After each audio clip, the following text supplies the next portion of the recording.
Hi everyone, it's Bahiyah Shabazz, and I want to address a question that has been proposed to me as far as my thoughts are concerned. And the question is, how do we address the disparities across the population when it comes to investing in the stock market? We all know that investing in the stock market, it can be, but it's not a one-size-fit-all type of mentality. So let's do this. Let's first acknowledge that there are many factors that contribute to the racial investing gap, beginning with lack of equity as it relates to home ownership.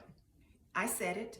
There is so much in regards to how home ownership can leverage a particular community. And if you don't have home ownership, there is no equity for you to tap into that a lot of people use to change the trajectory of how they're going to build wealth in their household.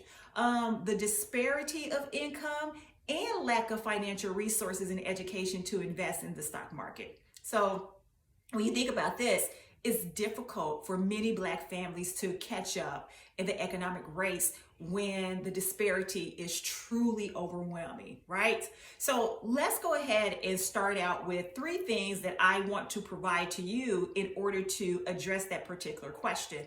The first thing is invest in education that focus on a particular group, which can be created through diversity and inclusion programs. Yep, I said it.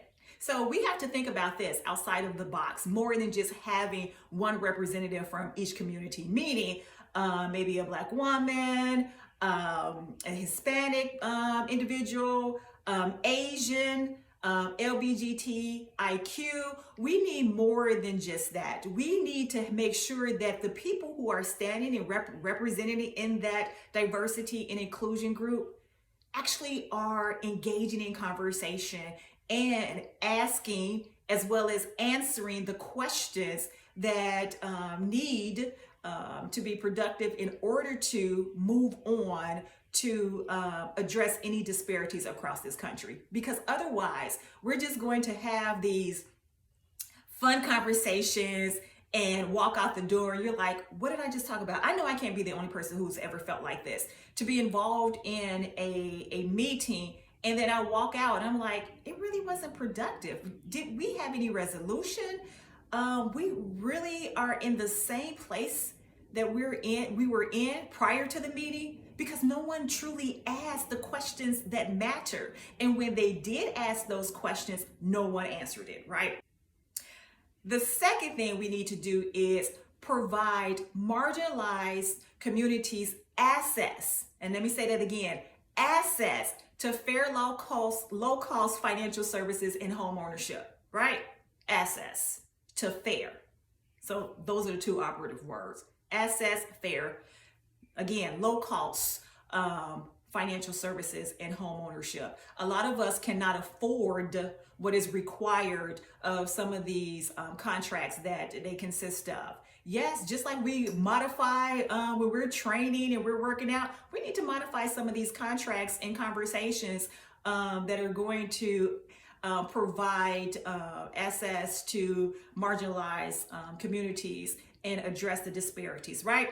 The third thing is present conversation models that are relatable to disadvantaged communities instead of assuming there is a knowledge of the topic. What do I mean by relatable? What I mean by that is there are often times that people sit in front of an individual who resides in a marginalized community and the tone changes as though he or she should have known better, or because you are at a certain age in your life, you should know about this conversation and what the details consist of.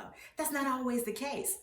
The conversation that you may have may not be relatable to the other person. So you need to learn how to engage that individual and understand that there may be a person who is a product of their environment, meaning they learn how to live paycheck to paycheck. The extent to personal finance conversation is let's go ahead and budget what we need to so that we can pay what we can with this particular paycheck and we can save something. We may not be able to save for a rainy day, but we can save in case it missed a little bit, right? And the last thing that they may have a conversation about is investing, because they have no idea what investment consists of.